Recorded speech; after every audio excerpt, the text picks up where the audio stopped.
नमस्कार दोस्तों, मैंने YouTube पर, Instagram पर, Twitter पर, Facebook पर एक पोस्ट लिखी थी जिसमें आपसे मैंने पूछा था कि आप मुझसे कोई भी सवाल पूछ सकते हैं, क्योंकि काफ़ी अरसा बीत चुका है, हमारे बीच में सवाल जवाब नहीं हुए हैं, सब कुछ एक तरफ़ा चल रहा है। तो मैंने सोचा कि आपसे सवाल लिए जाएं और उनके उत्तर दिए जाएं। तो मैंने कुछ सवाल, जो चुनिंदा सवाल हैं वो चुने हैं जिनके उत्तर दिए जाने चाहिए।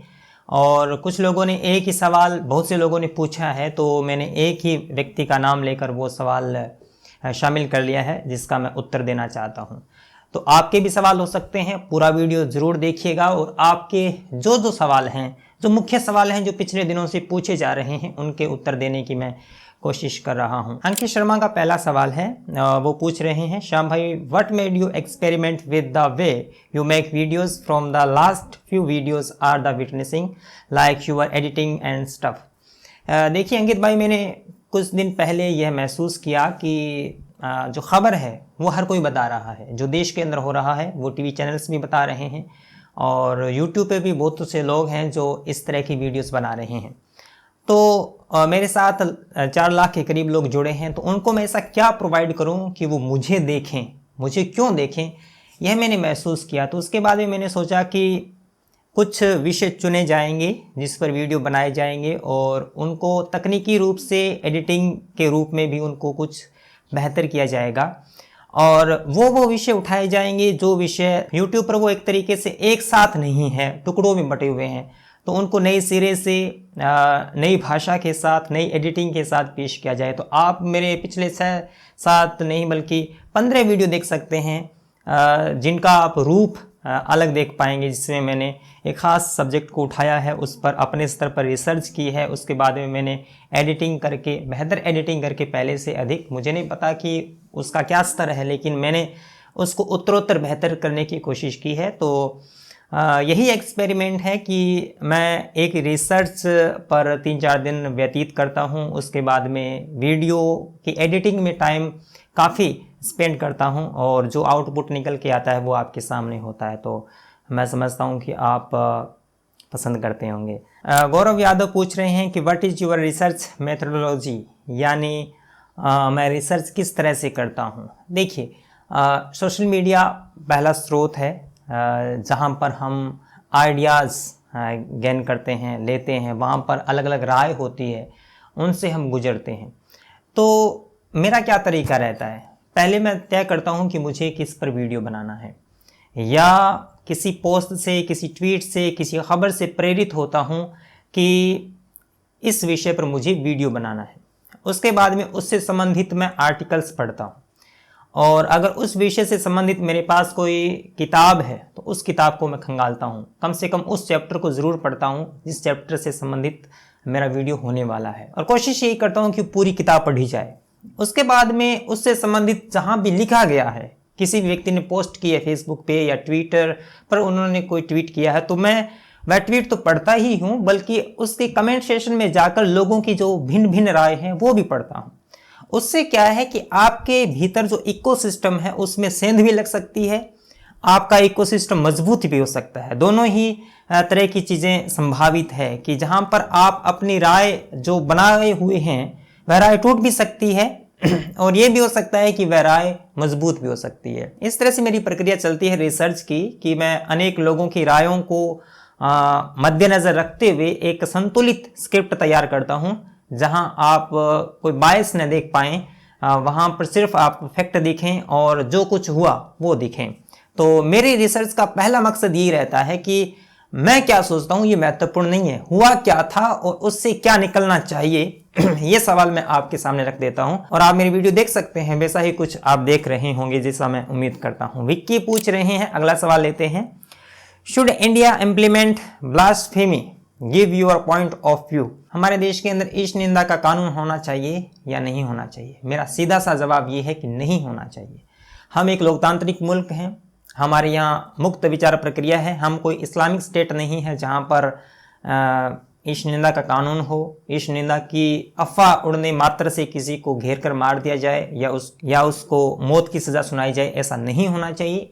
कम से कम ये कानून अवश्य हों कि आप जानबूझकर किसी की धार्मिक भावनाओं को आहत नहीं करें, लेकिन उसकी सज़ा ये नहीं हो कि आप किसी का जीवन नष्ट कर दें या फिर उसका ज़िंदगी बर्बाद कर दें, ऐसा कुछ नहीं होना चाहिए। तो मैं समझता हूँ कि ईश निंदा का कानून नहीं होना चाहिए, और ईश निंदा दरअसल आज के दौर में ठीक मालूम नहीं पड़ती है मेरे ख्याल से।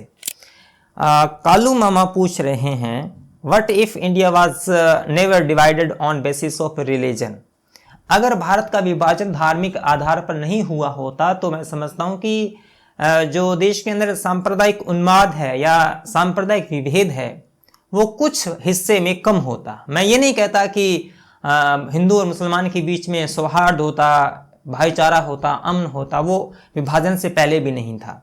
आप मोपला कांड देख सकते हैं, अनेक दंगे देख सकते हैं, अनेक हत्याएं देख सकते हैं, तो वो विभाजन से पहले भी थी। और अगर विभाजन नहीं हुआ होता तो भी होता, क्योंकि ये सांस्कृतिक टकराव है, ये एक दिन से उपजी हुई कोई हिंसा या उन्माद नहीं है, ये एक विचार है, ये विरोधी विचार है। और इस्लाम जहाँ जहाँ है, किसी भी दुनिया में किसी भी कोने में है, वहाँ पर उसके समकक्ष जो वर्ग है उसके साथ उसका टकराव है। आप मुझे किसी भी देश का उदाहरण बता दीजिए जहाँ पर मुसलमान अल्पसंख्यक है या फिर साथ जो वर्ग है उसके समतुल्य है और वहाँ पर टकराव नहीं है। और जहाँ पर मुसलमान बहुसंख्यक है, इस्लाम बहुसंख्यक है, वहाँ पर इस्लामिक स्टेट है। और जहाँ पर अल्पसंख्यक है वहाँ पर जो बहुसंख्यक है उनके साथ टकराव है। तो ये स्थिति दुनिया भर में है। तो हम ये उम्मीद कैसे कर सकते हैं कि अगर देश का विभाजन धर्म के आधार पर नहीं हुआ होता तो यहाँ पर शांति होती। लेकिन विभाजन नहीं हुआ होता तो कम से कम इतना उन्माद नहीं होता, कम से कम एक घाव नहीं होता। विभाजन वो भी धार्मिक आधार पर मुसलमानों द्वारा किया गया भारत के साथ एक छल था, कपट था और एक धोखा था। इसमें कहने में हमें कोई दो राय नहीं होनी चाहिए। अगला सवाल पूछ रहे हैं रिंकिया के पापा, what is your current political standing. देखिए रिंकिया के पापा जी, मैं अभी सीखने की प्रक्रिया हूँ और मैं किसी भी निर्णय पर नहीं पहुँचा हूँ। और मैं समझता हूँ कि कुछ साल और व्यतीत करें इस विचार के बीच में, इन लोगों के बीच में, और राजनीति को समझने की कोशिश करें। और मैं समझता हूँ कि कई दिनों के बाद में हमारे विचार और स्पष्ट होंगे। लेकिन अभी तक मैं पत्रकार हूँ और पत्रकार होने के नाते मेरा कर्तव्य रहता है कि मैं किसी भी पार्टीबाजी, खेमेबाजी में शामिल हुए बगैर सच आपके सामने पेश करने की कोशिश करूं। और ये कोशिश ही है और इसको मजबूत आप कर सकते हैं। ए भी पूछ रहे हैं, sir how can we deal with radical Islam. देखिए इस्लाम में जो कट्टरवादी गुण हैं उनके जैसा होने से हम इसका मुकाबला नहीं कर सकते हैं। आपको जो इस्लामिक कानून है, शरिया कानून है, उनकी आप मुखालफत करें, उनका विरोध करें, डरे नहीं। ये जो दुनिया भर में डराने की कोशिश है और लोकतांत्रिक मुल्कों को अपने देशों का ध्वंस जमाकर बंधक बना लेने की कोशिश है, उस पर अगर हम काबू पा पाएँ कानूनी तरीके से या फिर अपने लोकतांत्रिक ढांचे के अंतर्गत, तो मैं समझता हूँ कि इस पर लगाम लगाई जा सकती है। लेकिन दुनिया इसी ओर अग्रसर है, वो बेहतर बता पाएंगे। अमन पूछ रहे हैं, यूट्यूब पर पॉलिटिकल चैनल बनाने का क्रैश कोर्स कब ला रहे हैं। ये इन्होंने एक महत्वपूर्ण सवाल पूछा है कि मैं कोर्स कब लेकर आ रहा हूँ। आपको बता दूं कि पिछली सर्दियों में मैंने एक कोर्स तैयार किया है जिसमें करीब 15 कक्षाएं हैं, घंटों का कोर्स है, जिसमें पिछले 6-7 साल का मेरा जो अनुभव है यूट्यूब पर, वो अनुभव मैंने साझा किया है। मैंने ये नहीं बताया है कि ज़्यादा व्यूज़ कैसे लाएं, सब्सक्राइबर कैसे बढ़ाएं, फलां, वो मैंने बेमतलब की बातें नहीं की है। एक यूट्यूबर कैसे बना जा सकता है, आप किसी भी फील्ड के चाहने वाले हों, तो वह कोर्स है, वो मैं एक अलग वीडियो में उसको विस्तार से बताऊंगा जब लॉन्च करूंगा। तो वह अंतिम स्टेज पर है, अभी हम उसको लॉन्च करेंगे, आपके सामने लेकर आएंगे बहुत ही मामूली कीमत पर। उसको आप देखिएगा और समझिएगा। और यूट्यूब पर अगर आप अपनी यात्रा शुरू करना चाहते हैं तो मैं समझता हूँ कि वो मेरी कुछ कक्षाएं हैं, आपके लिए मददगार साबित हो सकती है। सिद्धार्थ पूछ रहे हैं, there is a change in your perspective compare to before, how did it happened. Siddharth, मैं समझता हूँ कि मुझ में मूल रूप से कोई बदलाव नहीं हुआ है। जैसी नीयत मेरी शुरुआत में थी, 2017-18 में थी, वैसी ही नीयत आज है। कोशिश मैं जो पहले करता था वही कोशिश आज करता हूँ।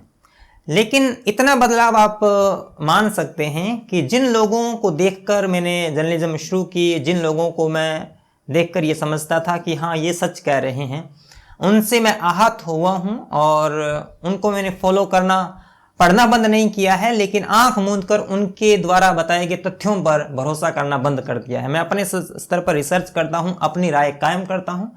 यह संभव है कि जो लोग मुझे उस राय की वजह से पसंद किया करते थे, आज वो थोड़े नाखुश नज़र आते हैं, लेकिन मैं आपको हमेशा भरोसा दिलाता हूँ और हमेशा कहता रहूँगा कि मेरी नीयत में कोई बदलाव नहीं है।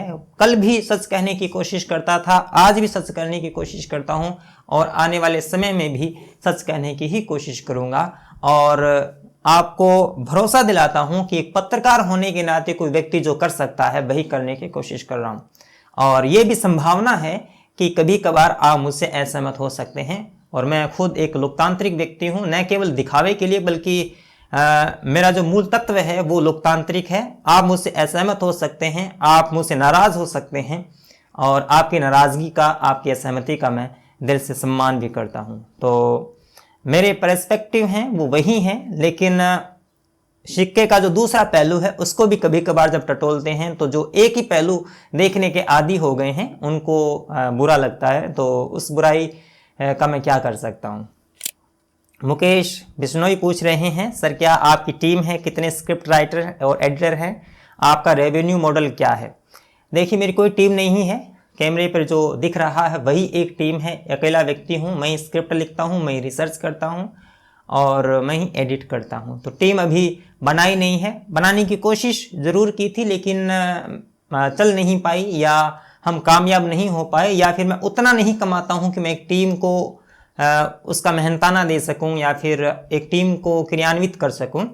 तो जो रेवेन्यू मॉडल की आपने बात की, केवल यूट्यूब का जो एडसेंस है उससे आता है, और कुछ इंटीग्रेटेड वीडियो करता हूं कि कुछ कंपनियों के साथ स्पॉन्सरशिप, उससे कुछ आ जाता है, और कुछ लोग डोनेट करते हैं। आप जैसे लोग जो पेटीएम, पेपाल, फ़ोनपे पे जो नंबर स्क्रीन पर आप देख पा रहे हैं उससे जो मुझे कुछ भेजते हैं उससे भी कुछ आता है। तो ये जो 3-4 तरीके हैं, 3 ही तरीके हैं मेरे ख्याल से, उससे मैं कमाता हूँ। तो ये मेरा एक रेवेन्यू मॉडल है।